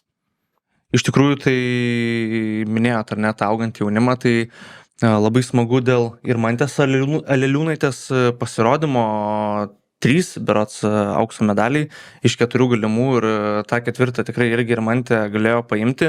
Taip norisi sakyti, nustebino, bet net nebestebina. Aš tikrai tikėjausi iš jos būtent tokio dominavimo ir tikrai labai laukiu, kada ši sportininkė perės jau į moterų elitą. Tik irgi įdomu, ten visokios kalbos sklinda, perims kažkas ją, neperims, kaip pavyzdžiui Trubaitė perėjo į biatloną. Federacija gal jau kontraktą ruošia, man tai reiktų užrakinti ją 10 metų. Pasiūlyt kažką. Nevergovė, neturime, reiškia, tokių galima. Jau reiktų pradėti atlyginimus mokėti. Jo, aš manau, kaip minėjau, kad aš džiugu, kad auga jaunimas, yra keli dalykai, aišku, ir Mantė neabejotinai turi ir talentą, ir gabumų, turi labai, man atrodo, stipriai palaikančią šeimą, kas yra svarbu, tai federacijos. Mūsų tikslas, gal turbūt gal plačiau tą progą galima apie tas mūsų aukšto sporto meistriškumo kryptis pakalbėti, mūsų tikslas, kad ta sistema sportininkų skatinimo ir auginimo, jinai būtų tokia ir jinai veiktų, nebūtų priešokiais, kad dabar gera ir Mantė, jei kažką duodam, bus bloga, nebeduosim. Tai aišku, sportininkai mato tą ant kitų ir patys piešia savo ateitį, Tai mūsų tikslas, ką aš manau, jau sėkmingai po truputį pradedame gyvendinti tą Team Lithuania, tai yra, kad ne tik tai Visų pirma, kas atsirado rinktinės trenerė, ne, kur jau sportininkas ne šiaip paliktas likimo valiai, bet vat, gali pasikonsultuoti, pasitart, kaip judėti, ne.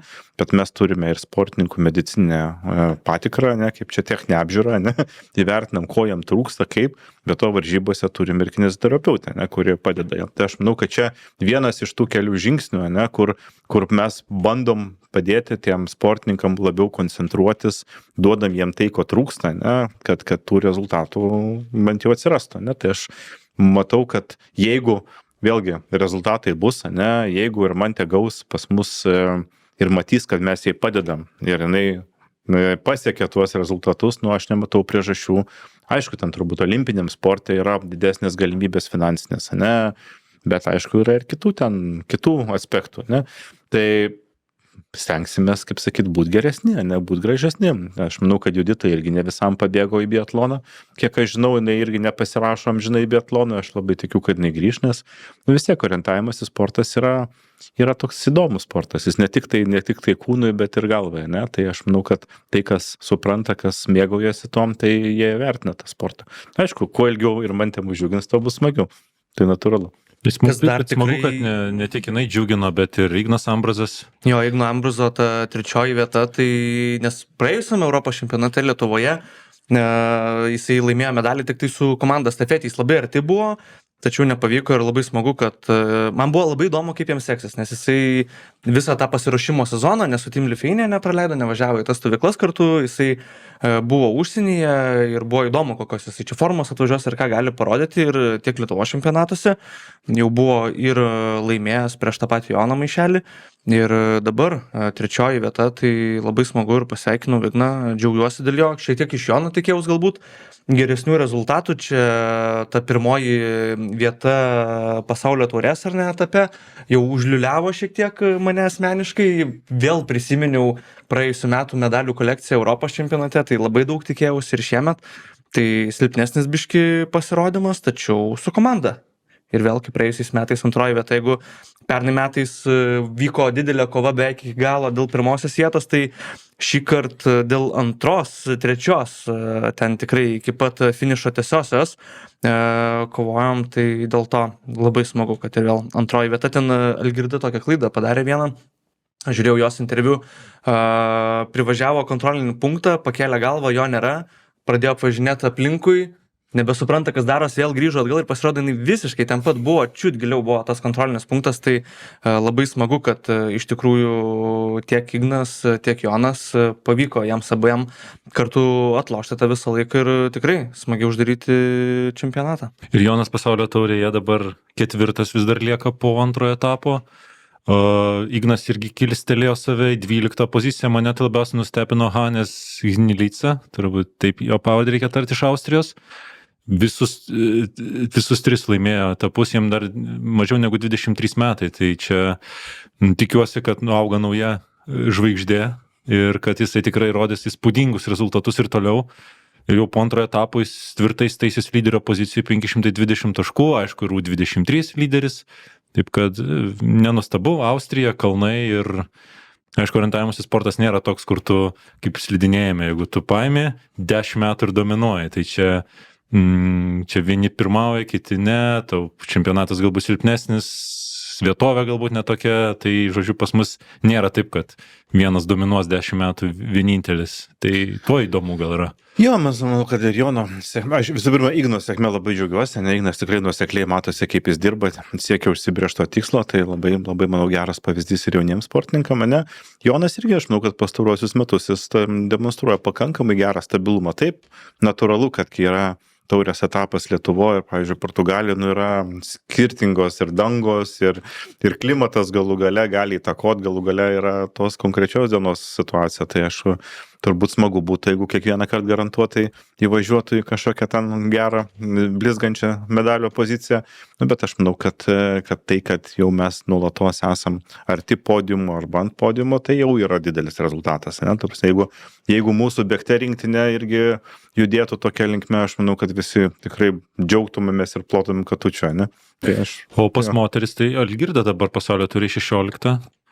Ir po Gabrielės įspūdingo pasirodymo dabar tokia kaip ir kaip pasakyti, ne tuštuma, bet toks rezultatų krytis moterų tarp. Jeigu vyrukai dar išlaiko, dabar reikia turbūt laukti ir Mantės, ar dar Algirda ir kitos, kurios startavo, dar gali kilstelt savo rezultatus ateityje. Tai Algirdai, aš manau, viskas ok, reikia neužmiršti, kad Algirda ten daug gyvenimo užduočių svarbių, ne, kur žymiai svarbesnės turbūt negu sportas, tai ką labai, manau, kad šauniai gražią šeimyną augina, tai natūralu, kad jai irgi po pertraukos reikia įsivažiuoti tą visą ritmą ir aš manau, kad jinai ir fiziškai yra labai puikiai pasiruošus, turbūt ten dar ir techniką reikia patobulinti ir jinai tikrai galės būti nuolat arti podiumo, o jaunimas taip, tiek ir Mantė, tiek kita Gabrielė, ne, po biškį auga, tai aš manau, kad jeigu išliks toks patempas ir jaunimo ruošimas, tai mes neišvengiamai turėsim nuolatos kažką tarp lyderių, ne, nes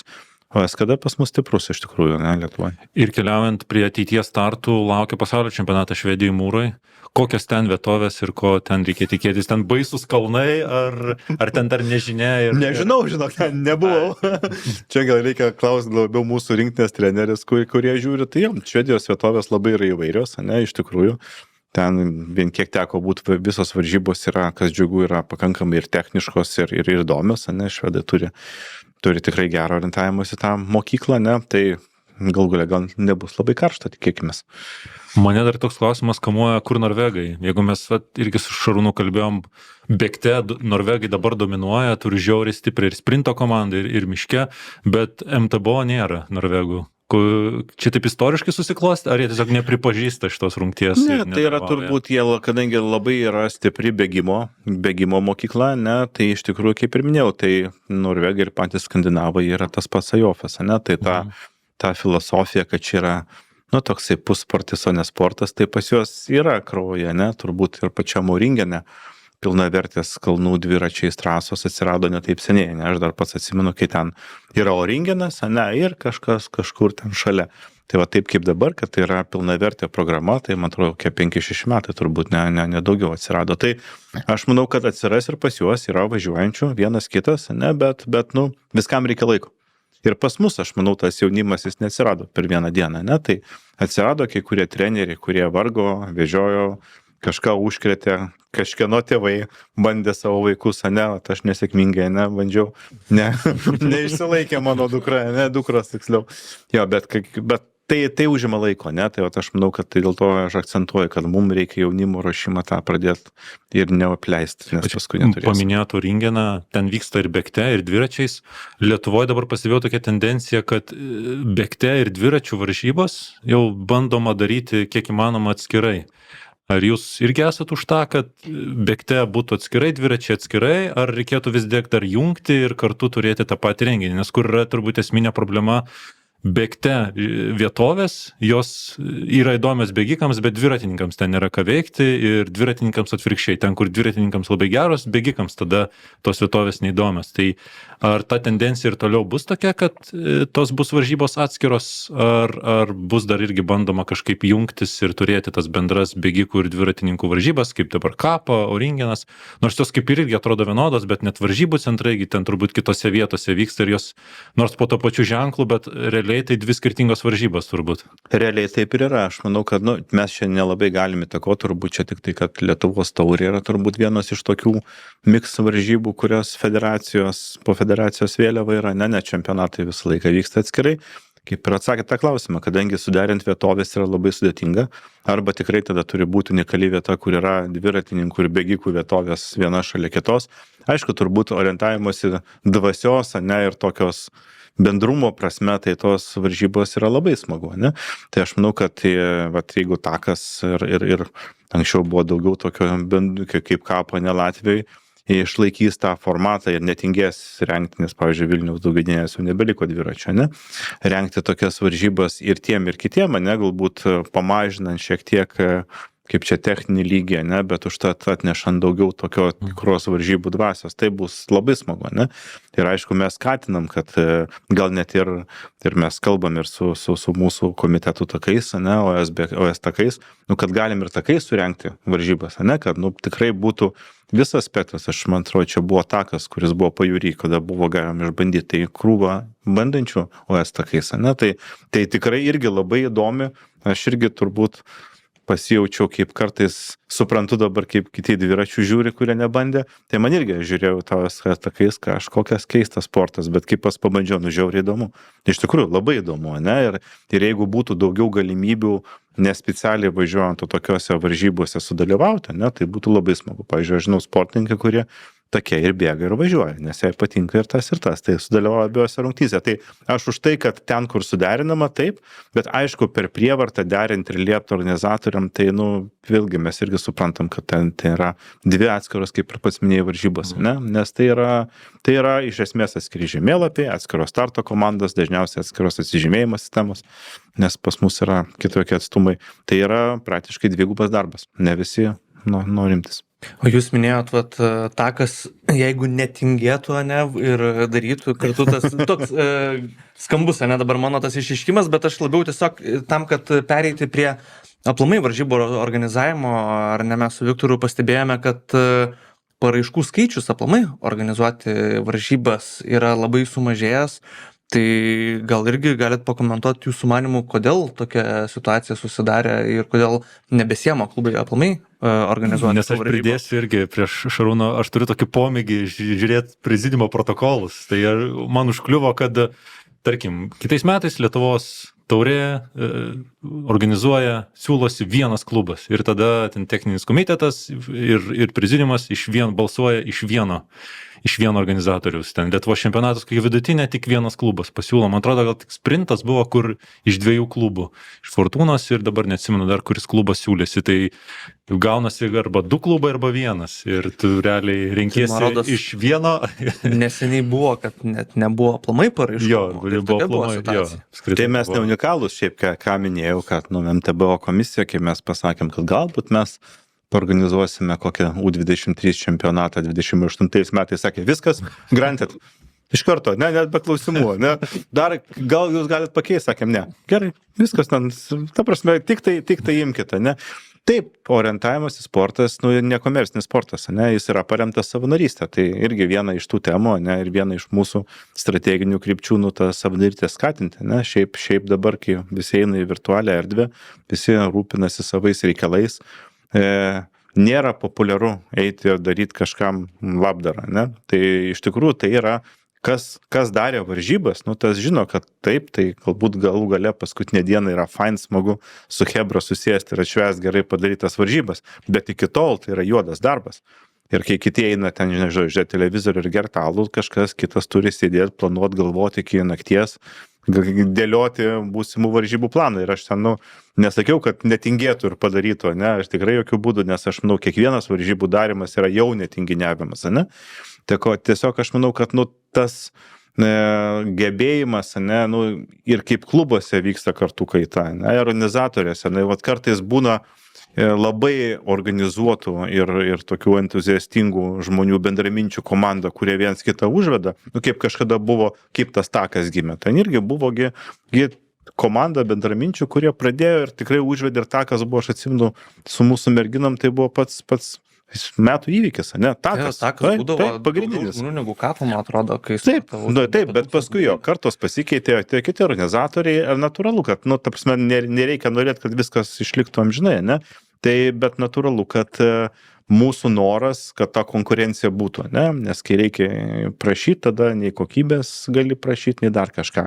O kad būtų konkurencija, reikia, kad būtų daugiau organizuojančių. O kad būtų daugiau organizuojančių, reikia, kad būtų daugiau sportuojančių. Tai mes įsisukam į tą mūsų amžiną ratą, ne, kad be kaip čia, sportinio aktyvumo nėra sportinio meistriškumo ir tada taip toliau, ne, tai be sportinio meistriškumo nėra gerų organizatorių, nieks neorganizuoja varžybų ir užburtas ratas. Tai va. O tada paprastam žmogui, ne, galbūt paaiškinti vis tiek, ar ne, tie starto mokesčiai kyla ten už varžybas, taip pasižiūri, kiek prisiregistravo žmonių, padaugini iš starto mokesčio ir atrodo, taigi čia tas klubas uždirbti pinigų labai turėtų, tai gal irgi tada galit paaiškinti, kur tie pinigai nueina. Kad aš žinočiau, kur visų pinigai nueina. Aš kažkada esu matęs mūsų klubo biudžeto eilutes, kur nueina. Tai ten pagrindiniai tai yra tualetų nuomos, žemėlapio braižymas, sekretoriavimas, komentavimas, aparatūra, jeigu reikia dar kažkokį įrangą nuomotis. Tai tokie visokie techniniai dalykai, kurie suvalgo pinigus. Bet šiaip jeigu tu jau taip, optimaliai suorganizuoji, tai tikrai to pelno lieka. Nėra taip, kad ten klubai į minusą organizuos čempionatus. Ten aišku nėra, kad ne 10 000, bet ten tas pelnas koks 1000, taip jeigu grubiai. Bet ten tai tikrai nėra, kad klubai čia tas starto mokestis ir ten klubai piniguose maudosi, tai tikrai to nėra, nes vis tiek yra tam tikrų išlaidų, kurios suryja. Aš manau, kad jie pas mus adekvatus yra iš tikrųjų, kaip tai gal keistai beskambėtų, ne, realiai, kiek jeigu organizuojamos dviračių varžybos, tai be federacijos dotacijos jos tikrai būtų nuostolingos, ne? Aišku, aš nekalbu, jeigu viskas daroma klubo narių pro bono, ne? Kažkuris klubietis nubraižo žemėlapį, ne? Kitas klubietis, nežinau, ten dar kažką padaro, ne? Visi dirba nemokamai, kažkas yra sekretoriauja, kažkas paima vedėjo darbą, ne? Tada taip, tada galima. Bet jeigu, ir mūsų turbūt principas, ne, kad tam, kad varžybos būtų gero lygio, ne, tai tiek komentavimas, ne, tiek galbūt varžybų sekretoriavimas turi būti profesionalų, bet tų, kurie tai daro, tai tas kainuoja, bet tai iš esmės yra žemėlapis. Tai jeigu žemėlapis yra naudojamas vienom varžybom tik tai jos tikrai neatsiperka. Šiaip realiai jis turėtų būti naudojamas 2-3 varžybom. Su dviračiais yra problema, kad keliukai keičiasi žymiai greičiau negu miškas, tai praktiškai ten turbūt kiekvienom varžybom reikia daryti žemėlapį iš naujo. Pliusas, kad tas darimas yra žymiai lengvesnis, ne? Tai iš principo reikia tik tai pakoreguoti keliukus, ne? Kaip sakant, tas ant to, ne? Bet žemėlapis yra dideli kaštai, dėl to federacija irgi mes bandom dėlioti taip planus, kad tas žemėlapis, ne, vieną kartą padarytas, jis būtų išnaudojamas keliom varžybom. Pavyzdžiui, čempionatas, tada taurė ir tada koks nors ten, nežinau, ar tai Vilnius, ar tai Takas, ar tai dar kažkokios gal vietinės varžybėlės, ne, taurė. Tai tokiu atveju, kaip ir galim 3 kartus įvairiai sudėlioti rasas tam žemėlapė, ne, ir žemėlapininkų darbas atsiperka, nes tai yra atsakingas ir brangus darbas, ne. Mes neturim dar jokių mokesčių dažniausiai, ne, nei už miškus, nei už dar kažką. Tai aš manau, kad arba, reiškia, biotualetai, šiais laikais tai yra jau minimumas, kurį turim užtikrinti, ne? Žinai, tu gali sutaupyti ir kaip anksčiau dabes. Nes jau žemės yra dažniausiai ir privačios, ne, tai ir privačių žemės savininkais reikia tartis, ne, tai mes dar džiaugiamės, ne, nes pas mus dar galim miškuose eiti, ne, o yra valstybių, kur miškai užsidaro. Tiesiog yra miško savininkai, kurie sako, ne, jokių čia masinių varžybų, daug žmonių susibūrimų. Tai man atrodo, pas mus dar yra pakankamai viskas oka, ne, ir dar mes turim tos laisvės, ne, tai aš manau, kad įvertinant, tai reikia džiaugtis ir ko turim. Aišku, nėra noro tų varžybų kainas kelti, be abejo, ne, bet tai yra, manau, kad dabar pagrįsta kaštais, jeigu manęs paklaustumėt. Aš ten norėčiau perėti prie klausimo, tapot prezidentu Lietuvos orientavimo sporto federacijos.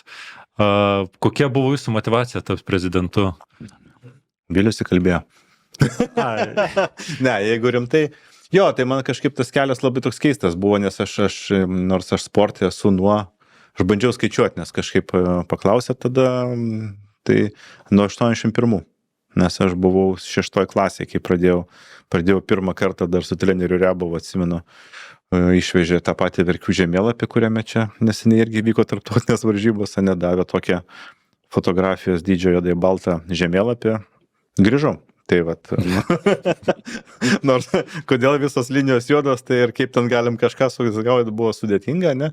Bet turbūt aš, kai atėjau į orientavimąsi sportą kalnų dviračiais, įsitraukiau į tą organizavimą, tai pastebėjau, vienas dalykas, susipažinau su labai daug šaunių žmonių, ne, kur turbūt varžybose dalyvaujant gal yra kitokia pažintis, negu kai tu pradedi kartu organizuoti. Aš čia irgi yra labai, toks dalykas, kas gal neapsisprendė, tai labai rekomenduoju organizuoti varžybas, ne, nes santykiai, bondas, bendravimas, po to, kai su kažkuo padarai varžybas, tai tas pats, kai su kažkuo išeini į kalnus, ne, maždaug tokie pat santykiai. Bet pamačiau, kad turbūt federacijai galiu šį bei tą duoti iš to, ką aš darau kasdieniam gyvenime, ne, tai aš būtent, kiek mes ir su Vilium, ir su kitais kalbėjom, kad tikslas, ne, ir galų gale prezidento tikslas, nu tai nors formaliai prezidentas yra vadovas federacijos, ne, tai visose registrų centruose, iš mokesčių inspekcijos gaunamuose laiškuose, tai viskas man adresuojama, ne, kaip vadovai. Bet realiai tai prezidento daugiau yra rolė padėti organizacijai judėti ir vystytis kažkuria linkme, ne, nes nu, yra, nežinau, kas susidūrė su verslu, tai visi puikiai žinai, kompanija neauga, tai jinai miršta. Ne, nes nu, vienintelis būdas išlikti gyvam, tai augti bent jau tokiu pačiu tempu, kaip aplink tave auga pasaulis. Ne? Tai aš manau, kad mūsų federacija irgi yra labai svarbu jį visuomet keistis, judėti į priekį, ne? Kad jinai konkuruotų su naujom sporto šakom dėl tų pačių jaunų sielų, ne? Išliktų patraukli. Jeigu nieko nedarysim, liksim tokie, kaip esam, nu, tai išnyksim, ne? Kaip nu, nereikia toli žiūrėti, kai kur, sakysim, tie patys kalnų dviračių sportas, ne, Latvija ir Estija yra praktiškai ten labai sunkiai jau gyvena, ne? Tai aš manau, mano toks ir noras buvo, ne, su Vilium, kad turbūt pateiti į federaciją, kažkiek prisidėti prie to, gal nukreipti mūsų pastangas viena linkme, kad jos duotų efektą, ne? Ir nežinau, stengsimės realizuoti, nežinau. Jau viena kadencija tuo artėja į pabaigą. Kažkiek gal pavyks nuveikti. Man įdomu, ką veikia prezidentas ir kokias jis funkcijas turi. Ar jis yra tiesiog tik tai tas žmogus, kuris sako sveikinimo kalbas per varžybas, ar jis kažkokias turi realias pareigas ir kažką turi realiai atlikti, ar jis yra tik toksai kaip, nežinau, kaip reprezentacinis sudalyvauti renginiuose, priėmimuose, rankas paspausti, įteikti, per galo apdovanojimus įteikti prizus, ar jis turi kažkokias kitas funkcijas prezidentas? Jo, jeigu per galo apdovanojimus reiktų įteikti prizus, tai viskas ok, tai būtų fine, bet šiaip aš turbūt tada jau visą kitą, ką išvardino, tai aš esu blogas prezidentas, nes į varžybas dėja ne visas tenka, net ir čempionatus sugebu nuvažiuoti, dalyvauti. Gerai, kad yra prezidiumo narių ir kitų, kurie padeda, pavaduoja mane. Ne, prezidento funkcija šiaip iš tikrųjų pagrindinė, jeigu šiaip nežiūrėt formaliai, kas ten įstatuose surašyta, nes ten praktiškai viskas surašyta, ne? Ten yra, pavyzdžiui, šaukia konferencijas, tvirtina etatų sąrašą, samdo darbuotojus. Taip, bet jis gali galioti kažką tai padaryti. Nustato prezidiumo narių skaičių. Čia dar, pavyzdžiui, praštystuose sutartį sudarinė Los vardu. Žodžiu, praktiškai viską daro. Aš žinok, irgi perskaičiau įstatus, ne, ir pagalvojau, Jėzus Marija, reikia keisti įstatus. Ne, rolė kaip ir pagrindinė vadova, ne, tai įmonės vadovas ne tas, kuris organizuoja ar pats daro visus darbus, ne, jisai yra tas, kuris vienas dalykas padeda, kai kažko reikia pagalbos, ne, tai jau kas nors kreipiasi ir yra problema, tai vadovas yra tas, kuris padeda arba bent jau pataria, kaip tą problemą įspręsti. Bet pagrindinė rolė tai yra, nu, aš taip, nežinau, aš tai sakyčiau daugiau lyderis, ne vadovas, ne, gal biškai atskirta tą tokią kryptį, kad jis vis tik tai atsakingas už tai, kad organizacija aiškiai turėtų judėjimo kryptį ir jos visi dalyviai žinotų, kur ta organizacija juda. Ne, tai yra esmė. Ne, tai manau, kad ką dabar, nežinau, gal tikiuosi mūsų bendruomenės nariai mato, kad mes pradėjom nuo strategijos, ne? Nes kai nėra strategijos, tai kiekvienas klausimas yra vėl nuo Domo Ievos. Tai darom taip ar darom anaip, ne? Kai yra strategija, bent jau yra ką atsivers, pažiūrėti pagal strategiją, aha, čia pirmas prioritetas, čia antras. Nu, bent jau aišku, į kurią pusę mes turim įdėti. Antras dalykas, kad ta konsoliduota bendruomenė, ne, kai mes turim aiškiai nusistatę kryptį, net ir su tais pačiais resursais, kuriuos turim, daugiau pasiekia rezultatą. O kai yra kažkoks rezultatas pasiektas, lengviau siekti sekančio rezultato, nes jau yra. Tai man atrodo, kad svarbiausia šitoje vietoje vis tik tai, kad mes jo visi būtume ne kaip šią bandą avių, ne, kurios ten, kur nori ten eina, ne, o mes žinome, kad mes judam tą kryptimį ir kiekvienas pagal savo išgalės gali prisidėti prie to, kad organizacija judėtų bendrai tą kryptim. Tai turbūt aš tai čia matau savo pagrindinę rolę, ne, kiek aš galiu padėti tam judėjimui. Nu, tai kas buvo paskutiniai konferencijai, tai jo neprezidentiškai pasielgiau, reiškia, padariau analizę duomenų, nes, tai irgi mano tam tikra darbo dalis, kad tie gandai, kurie galbūt ar tos nuojautos, ne, ar jie tikrai atsispindi skaičiuose, ne, ir pažiūrėti, kur mes esam stiprus, o kur mes esam silpni. Tai aš manau, kad toks pagalba, ne ten, kur galbūt šiek tiek yra daugiau patirties, ne, bet aš tai įsivaizduoju, daugiau yra pagalba įgalinimas, nes tikrai turim žiauriai daug puikių žmonių, kuriem tai galbūt reikia kartais padrasinimo žodžio, kartais finansinio šiek tiek paskatinimo, ne, surasti gal ir žmogiškų resursų. Ir bent jau kiek lyginu su kitom federacijom ir kiek girdžiu ir kiek ten Vilius atsineša iš visur, tai kad tikrai ne patys prašiausiai esame, man atrodo. O kokia dabar artimiausia vizija yra ir artimiausi tikslai? Nu tai mūsų yra keli tikslai, ne? Mes išsikėlėm tuos tikslus 10 metų, kur mes norim nujudėti pagal pagrindinės 4 kryptis ir natūralu, kad pagal tai, kaip pasiseka nujudėti per praeitus metus, kažkiek koreguojasi prioritetai, ne? Tai turbūt aiškiai akivaizdžiai mums pavyko kažkiek pajudėti su aukšto sportinio meistriškumo programa, ne, kas iškart ir matosi rezultatuose, aišku, gal taip naivu sakyti, kad iškart matosi, nu, bet taip sutapo, bet matosi, ne.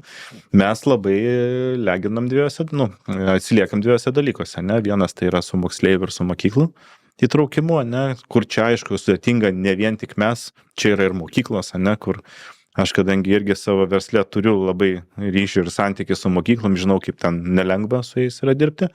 Ir mūsų, kur čia yra grinai mūsų jau rolė, tai yra mūsų orientavimas į sporto propagandą, jeigu taip galim sakyti tiesiai. Ne, mes turime save pardavinėti. Nu, mes negalim stovėti šokiuose kaip ta kaimo mergaitė, graži, protinga ir laukti, kol kažkas ją pakvies. Nu, mes turim save pardavinėti. Ne, mes turim įrodyti, kad mūsų sportas yra super, mūsų sportas yra ir kūnui, ir sielai, ir visiems gyvenimo sprendimam, ne. Tai va šitą programą mes netiesiogiai per tarptautinės varžybas darom ir jų, bet tokio tikslingos komunikacijos dar nesurandam pakankamai resursų, ne, kurie tai galėtų daryti. Tai aš šituos 2 tikslus matau kaip pagrindinius, nes visi kiti po truputį juda, aš labai džiaugiuosi, kad mes tikrai per šios keletą metų pasidarė matomi tarptautinė federacija. Manau, kad tai irgi yra labai svarbu turėti balsą, ne, būti pripažįstamiems. Tai man atrodo, kad MTBO komitete, tai mes ten esame iš vis žvaigždės, ne, bet aš manau, kad po truputį ir bėgte su ir veteranų čempionatu, ir Vilniaus įsitraukimu. Ir aišku, mūsų irgi tikslas daugiau įsitraukti AJOFO visus komitetus ir kiek ten kur galime, ne? Nes, aišku, nėra paprasta, bet kryptingai judant galim pajudėti tą pusę. Manau, kad tą gražią gaidą mes ir baigsim mūsų pokalbį. Man tai dar būtų įdomu vis dėlto paburti iš tirščių. Paskutinį klausimą. Labai daug šnekėjom, nelabai daug, bet didelis akcentas, ar ne, pats ir minėjo toks, kaip esate MTBO ambasadorius, bet bendra prasme tai tas bėgimas yra aukso viršūnė, kalno kažkokia viršūnė, tai pabandykim paburti iš tirščių. Ko tikimės šiais metais EOCE? Iš lietuvių namų sienos, ar ne? Su dviračiais viskas pasisekė, tai ko galima tikėtis bėgime?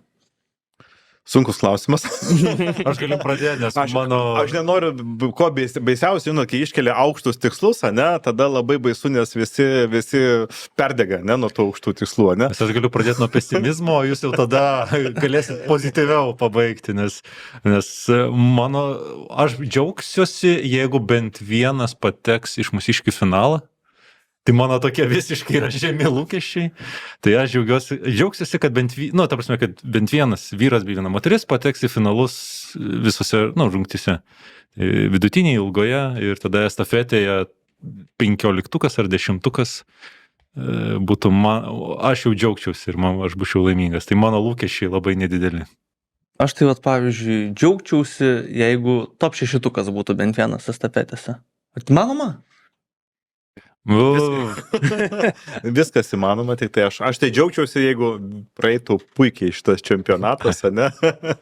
Ir aš manau, kad, nes vėlgi tas kelias, jis kaip ne jis yra ilgas, ne? Tai aišku, kai elito sportininkai laimi, tai yra labai didelis, kaip čia, postumis, ne, jaunai kartai. Bet aš vien tai, kad tas čempionatas vyksta pas mus Druskininkuose, ne, ir su viso medijo, ir su visko, aš manau, kad tai bus didžiulis postumis jauniesiam sportininkam ir jauniesiam gal moksleiviam ateiti iš tą sportą, ne, nes aš manau, kad tikrai mes išnaudosime tiek sklaidą, ne, tiek paramą iš tarptautinės federacijos populiarinti. Tai man atrodo, tai, kad vyksta, tai yra didžiausia pergalė, o jeigu dar jinai bus paskaninta ir mūsų sportininkų laimėjimais, tai all good. Mano tai turbūt svajonė būtų, kad net jeigu nelaimėsi medalio, tai nebus didelės tragedijos, bet aš labai tikiuosi, kad ir tas dabar Team Lithuania projektas, jisai nebus tik tai šitam čempionatui skirtas ir kad tai bus pradžia to, kad mes pradėtumėm turėti jau komandą, kad nebūtų, ypač bėgte tas turbūt aktualu, kad nebūtumėm pavieniui sportininkai, kad mes augtumėm visi kartu ir kad mes turėtumėm tam brandolį 3, 5 sportininkų, tarp vyrukų, tarp merginų, kad jie kartu augtų ir kiekvienais metais tobulėtų, nes ta paskutinė karta, kuri buvo žiauriai įspūdinga, tai buvo Viliaus karta ir po to mes vis dar turime Vilių rinktinėje, bet ta karta ten buvo tokia žiauri konkurencija, ten Jonas Vytautas Girdys, Vilius Oleniūnas, Simonas Krėpšta, Vytautas Beliūnas, čia aš vardinčiau, ta pati Gabija Ražaitytė moterų tarpe ir ten buvo įspūdinga konkurencija ir vat, aš irgi labai norėčiau, kad dabar būtų ta jaunoji karta, kad jie irgi taip konkuruotų tarpusavį ir kad būtų toks stiprus brandulys, kuris stumtų vienas kitą į priekį. Tai mano būtų galbūt irgi šio čempionato svajonės, aš kažkokių laimėjimų nesitikiu, bet aš tikiuosi, kad tai bus impulsas susikurti tai grupiai ir kad ateityje po 5 ar po 10 metų mes jau pasieksim kažkokį geresnį rezultatą. Jo, aš gal tik antrinčiau iš strateginio taško, kad kaip mes pradėjome turbūt nuo 15 metų rengti didelio rango 16 turbūt varžybas MTBO Lietuvoje ir taip periodiškai rengti, ir dabar mes jau turim tą strategiją, kad kas antrus metus bent yra didelės stambios tarptautinės varžybos, kadangi mes pradedam tokį jau ciklą ir su bėgte varžybom tarptautiniam, kas aišku žymiai sunkiau gauta, ne? Bet aš labai tikiuosi, kad tas ciklas irgi užkurs papildomą tokią jėgą, ne, kurie atves daugiau jaunų sportininkų ir mes jau turėsime didesnius lūkesčius visą kitam pasauliniam čempionatui. Susėsim po 4 metų, sakysim, jau be medalio jau viskas. Tai jau, sakysim, fiasko. Po 4 metų, jeigu viskas gerai, ne, galbūt bus veteranų čempionatas bėgte, ne, Lietuvoje, tai jeigu jisai bus, tai manau, kad ten mūsų pozicijos turėtų būti stipresnės. Ten turėtų būti medalių lietus ar net kruša jau turbūt. Tai tikimės, kad tas čempionatas iš tikrųjų padės, motyvuos, augins jaunimą, kad tikrai užaugsta dar stipresnė, dar gausesnė karta ir bėgte orientacinių, kur galėsim tikrai jau ateityje didžiuoti savo rezultatais. Ačiū labai, Jurgi, kad atvykote, buvo labai malonus pokalbis. Ačiū, Viktorai, ačiū visiems, kad žiūrėjote ir iki susitikimo kitoje tinklalaidėje. Gerai, ačiū labai. Iki.